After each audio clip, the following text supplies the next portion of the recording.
Most of us have the privilege of perceiving the world through all five of our senses. But when someone is without one of those senses, when someone's eyesight is impaired and blindness, I'm told that other senses are heightened, so their hearing is more keen, or their sense of touch or smell. I remember a Wednesday, an Ash Wednesday, after the evening service here at St. Francis Seraph, a couple of us stood outside with a man and wife who are blind, waiting for their access ride to come, and it was long delayed. Standing there with them, I realized how frightening it can be when you can't see. And they could hear acutely the roaring of a long string of motorcycles coming down Vine Street, asking, "What is that?" One who can see could tell them what all that racket was.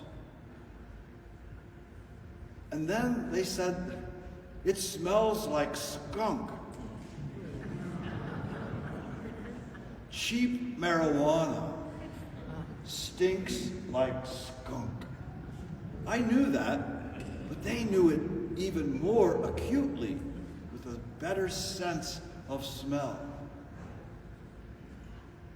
But it became frightening for them as people were coming up to them asking for money. They couldn't see who they were. There was a relief when that access bus arrived and they could get back into a settled environment. Not being able to see is frightening at times.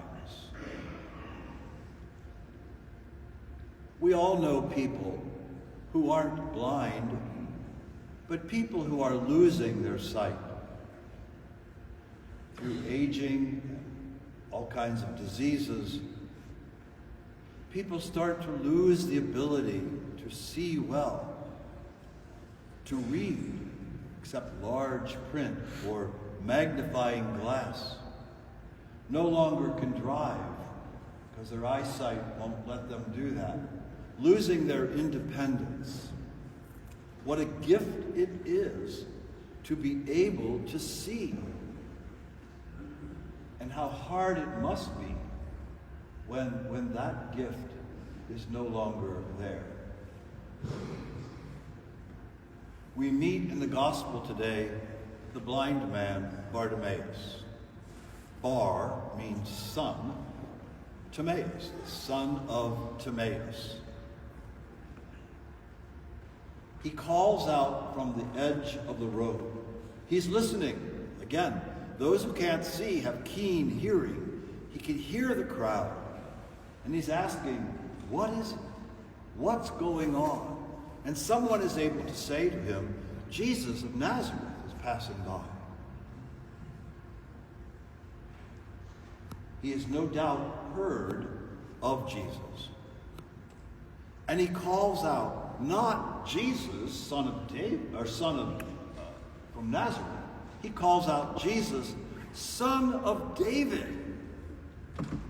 He can't see, but he can see what no others see, that Jesus is the son of David. He's the messianic promise. And so he calls out with enthusiasm, son of David. Jesus has spent 3 years with his disciples, and he hasn't gotten much out of them.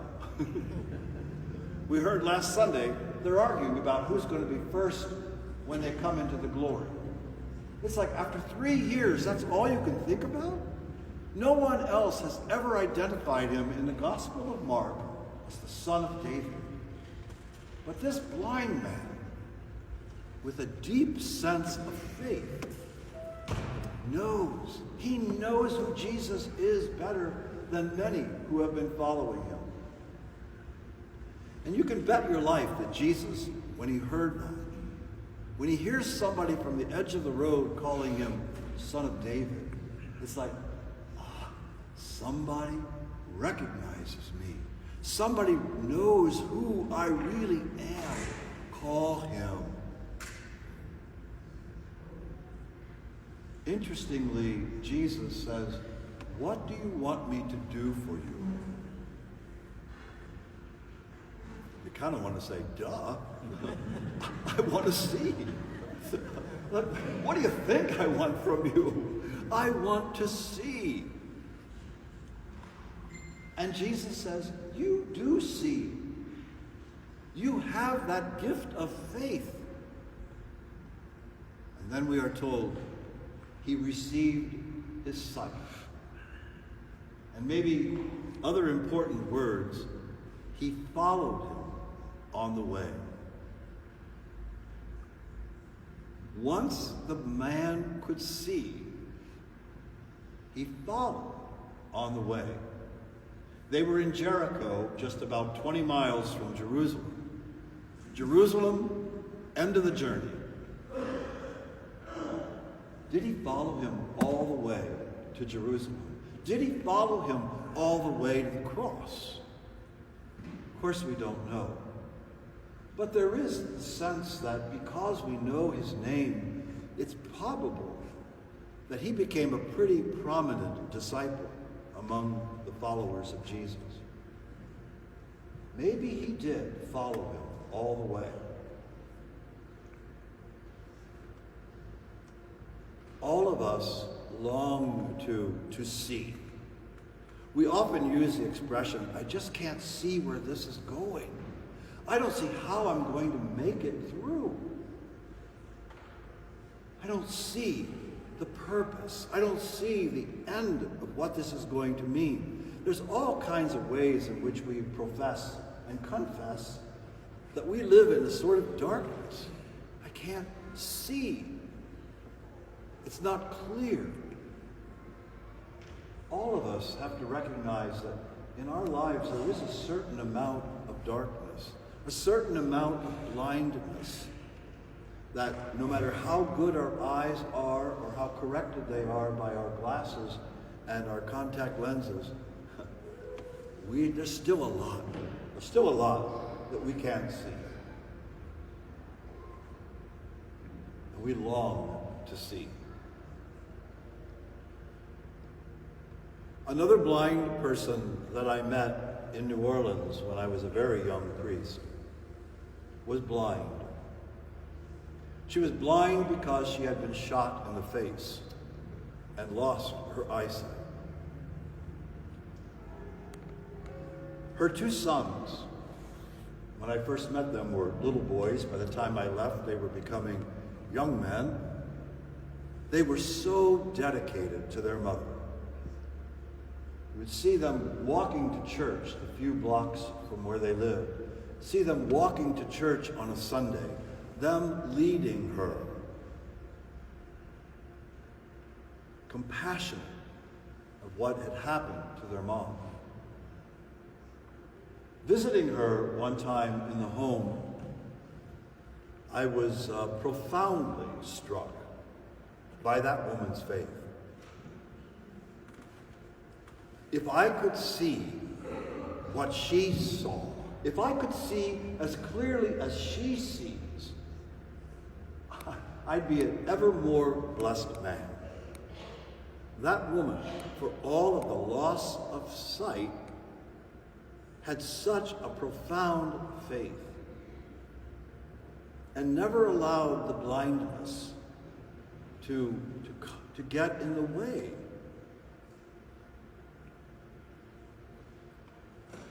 All of us need to see deeply and to see deeply so that we can gradually perceive more and more just who is Jesus, Who is he in my life? How does this matter? Or God. Can't see God.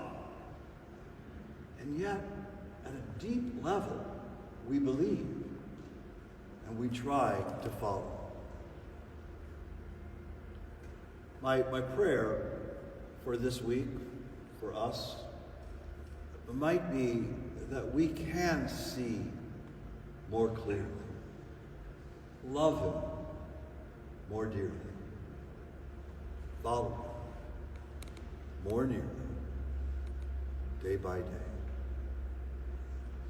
Join me to see him more clearly, love him more dearly, follow him more nearly, day by day.